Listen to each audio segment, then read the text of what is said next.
Hey, what's going on, guys? My name's Christian Hannah Horror, and welcome to September, which is going to be Vampire Month here on the channel. So you'll be seeing a bunch of vampire-related films sprinkled throughout the month, and we'll talk about some cool films. I'm actually going to talk about a film that I finally watched for the first time ever that I avoided my whole life because I thought I would hate, and I fell in love with it.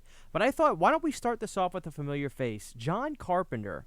Now, we're going to talk about a movie that I am a massive fan of, and that is Vampires, that came out from him. Now, Vampires is his goodbye to the 90s, so to speak, because the next film we would see from him after this, I think, is Ghost of Mars, which is really the second last film I think he ever directed. I think he did The Ward in 2011. Now, Vampires is what I call the last great film of John Carpenter. You know, I think that Vampires is awesome. Before this, some people would say it could be In the Mouth of Madness, and I'm a massive fan. Quite frankly, the two films that teeter-totter back and forth for my favorite film of his from the 90s are In the Mouth of Madness and Vampires, and I go back and forth all the time. They're both really cool films, but Vampires is the one I want to talk about today. With Vampires, John Carpenter took that Western vibe and mixed it with some action, which Western films usually have a bunch of action, and a great late 90s feel starring James Woods, who you would not expect to star in a movie like this, and neither did James Woods, quite frankly, but,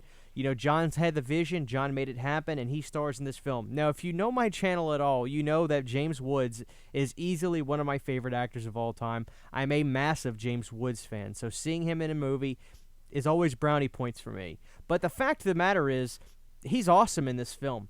So Vampires is basically this hunting down kind of movie. They're almost like mercenaries. James has a partner, and they track down vampires and kill them. They're vampire killers. And we have this great opening scene where they go to this almost like old abandoned house out in the desert. They have to lure the vampires outside, but when I say lure, what I really mean is stabbing them with a harpoon gun and cranking them back out of the outside with a machine on a truck. It is amazing. You know, these vampires are fast, swift, and evil, and they will hurt you. So when they track and get some of these vampires, they pull them with a hook and bring them outside, and they burst into flames. I'm talking burst. It looks painful, it sounds painful, and it's really awesome. Vampires is a story that has what we see a lot of times in vampire films, a lead vampire. And then this vampire's name is Valak, and he is a really sensual, creepy, you know, almost lead singer of like a metal band kind of guy.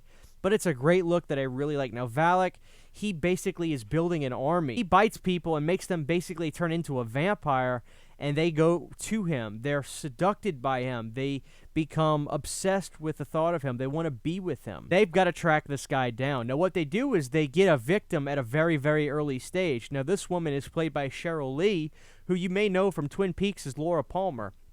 And this is one of my favorite things she's ever done. I'm a big Cheryl Lee fan, and I loved her in Vampires. Now, she gets taken by James and his partner, and they want to use her to find Valak because the connection between the two grows since she's been bitten and infected by Valak. The more time goes by, the closer the connection is, and she can lead them to them.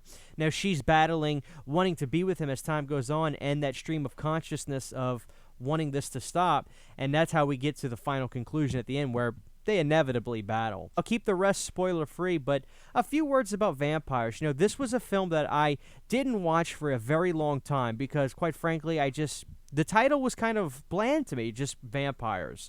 You know, nothing like Vamp or something like Fright Night that really would excite me and make me say, what is that going to be about? This was simply called Vampires. I've since grown to love the title, Vampires, but it's a movie that once I really sat down and watched, I was like, I'm hitting myself in the head because I just loved it.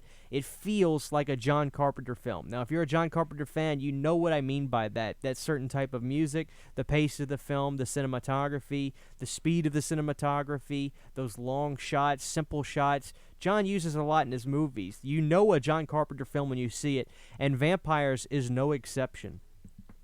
I love the aggressiveness of the vampires in this film. I love the lead vampire in this film, and James Woods is on one. You would never think James Woods could be an action star, so to speak, and I still wouldn't use the term action star with James, but certainly he takes this film by the horns and just runs with it, and he does a great job. This is probably my favorite favorite performance from James Woods. He's great in a lot of films. I love him in movies like Casino. Obviously, we talked about Cat's Eye not long ago. But him in Vampires was just a match made in heaven. Taking John Carpenter and James Woods and putting them together, for me, is one of the best duos I think I've ever seen.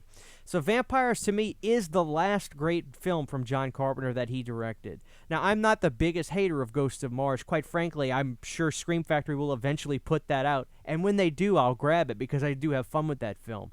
But I think Vampires is the one that gets it done. Now, and I know this is based off of a book that I have not read, but I have a lot of interest in checking out.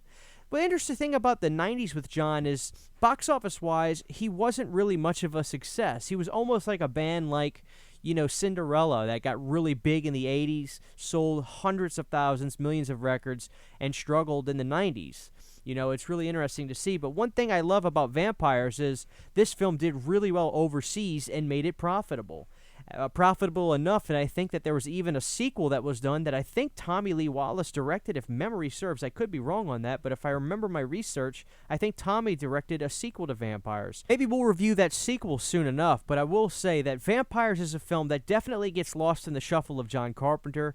We immediately go to the ones like Halloween, even They Live, The Thing, but I think Vampires is one that should be re-looked at if you haven't seen it in a long time, or checked out quite simply if you just haven't seen it. It's a great way to end the 90s with John, and I think Vampires stands the test of time, and it is one of my favorite vampire flicks now. I'm a big fan of it. Now, this Scream Factory Blu-ray is a great way to do that. I love this release. The picture quality is obviously really good on it. The special features are great. There is a new interview with John Carpenter, and he talks all about the making of this.